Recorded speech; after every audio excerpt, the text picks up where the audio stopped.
Hola y bienvenidos. En este Polimedia, en este tema 1, vamos a realizar un repaso breve sobre todos los puntos que se van a tratar en este tema de la asignatura, incidiendo mucho en aquellos aspectos que son más importantes. Con lo cual, este Polimedia nos sirve de apoyo un poco para el tema 1, pero es fundamental atender al contenido que os dejo dentro del campus virtual. Para introducirnos en el proceso comunicativo de la imagen, es necesario abordar previamente el proceso de comunicación, que es en el cual se acoge. Como todos sabemos, el proceso de la comunicación viene determinado por los siguientes agentes. Siempre tenemos un emisor, que es aquella persona que envía un mensaje a otra persona, que es un receptor, el cual se encuentra acogido en un contexto que determina el lenguaje, los códigos, los canales, en definitiva el proceso en sí. El receptor puede responder al emisor a través de otro mensaje, produciendo lo que se conoce como feedback y reanudando así de nuevo el proceso que puede continuar de forma cíclica hasta su finalidad. Los niveles de comunicación vienen determinados por 4 tipos básicos. Tenemos la comunicación intrapersonal, la interpersonal, la grupal o colectiva o la masiva o de masas. La comunicación intrapersonal es aquella que se produce en el interior de la persona y que por lo tanto no hay ninguna exteriorización de la misma. La comunicación interpersonal, en donde hay un individuo que ejerce de emisor y otro que ejerce de receptor, se intercambian determinada información, pudiendo así producirse inmediatamente o no un feedback o una retroalimentación. Después tenemos esa comunicación grupal o colectiva, que es el proceso que tiene lugar entre un individuo y un grupo o bien entre dos grupos de personas, y al igual que en la interpersonal, la proximidad física ya no es la única vía de comunicación, sino que podemos utilizar cualquier otro tipo de medio para comunicarnos.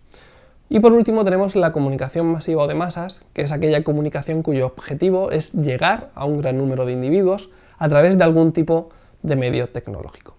Es importante aportar aquí que podríamos establecer nuevos y diferentes niveles de comunicación, porque actualmente, tras la exitosa escalada de las redes sociales como instrumentos de comunicación, todas las estructuras de comunicación han variado, han sufrido un cambio muy importante. En relación a todas estas nuevas plataformas, las que cuentan sobre todo con un mayor índice de usuarios, se mantiene una exposición de imágenes como principal motivo de comunicación. Por eso nosotros vamos a trabajar en esta asignatura precisamente eso, cómo la imagen puede comunicar determinados sentimientos, determinados motivos a partir de su composición a un determinado público. Una vez que hemos visto cómo es ese proceso de comunicación y trasladándolo más aún a la imagen, podemos afirmar que la comunicación visual es aquella en la que predominan las imágenes en la construcción de determinados mensajes.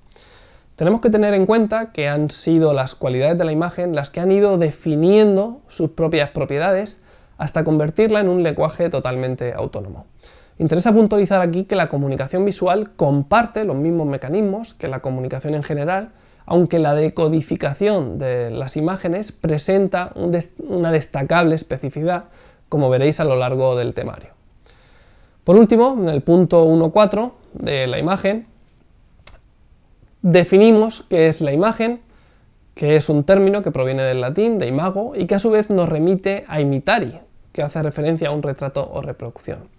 En el diccionario de la Real Academia Española de la Lengua podemos encontrar que imagen es una figura, representación, semejanza y apariencia de algo. Es decir, es una representación visual que manifiesta la apariencia de un objeto real o imaginario.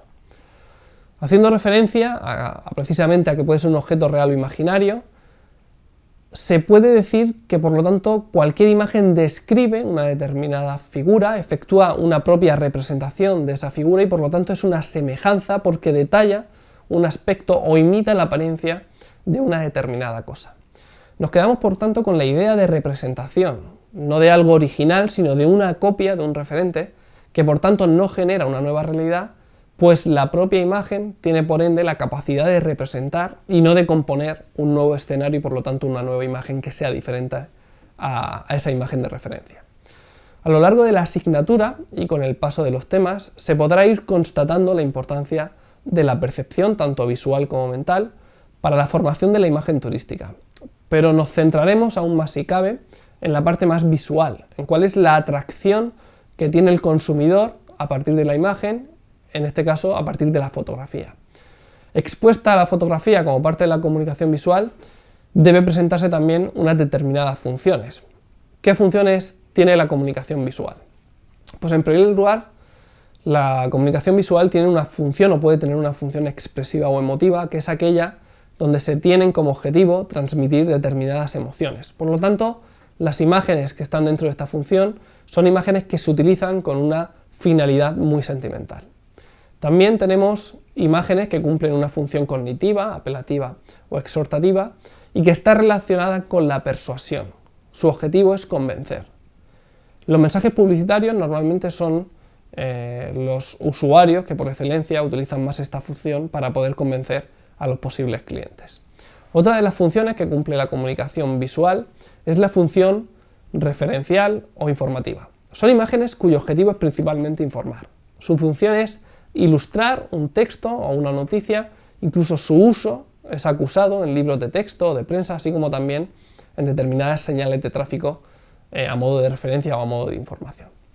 Otra de las funciones de la imagen es la función poética o estética, que consiste en aquella imagen que busca de alguna manera representar la belleza con determinado sentido artístico o estético. Evidentemente son imágenes que solo por la forma en la que se componen tienen valor por sí mismas. También función fática, que se trata de aquellas imágenes que tienen como objetivo llamar la atención del espectador. Es muy frecuente el uso de contrastes, de tamaños y al igual también que la conativa es muy utilizada en los mensajes publicitarios. Y por último tenemos la función metalingüística, que es aquella función que se refiere al propio código de la imagen, es decir, si no somos capaces de identificar o de descodificar el código para otorgarle un significado, no sabremos realmente cuál es el significado o lo que quiere transmitir de cara al espectador. Y para finalizar, una función mucho más descriptiva, que es aquella en la que se ofrece información detallada y objetiva sobre aquello que se representa, que pueden ser pues, dibujos científicos, mapas o determinadas ilustraciones.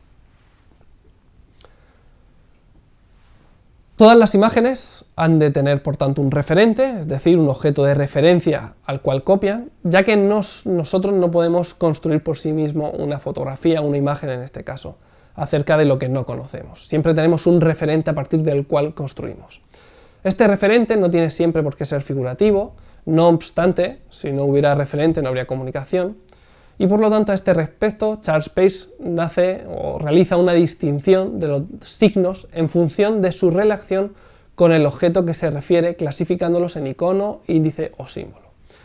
Ustedes mismos tienen la tarea de definir en este tema y contextualizar turísticamente en qué consiste cada uno de los conceptos aportados por el filósofo estadounidense, con lo cual hablaremos de signos y a partir de ahí hablaremos de índice, de icono y de símbolo. Muchas gracias.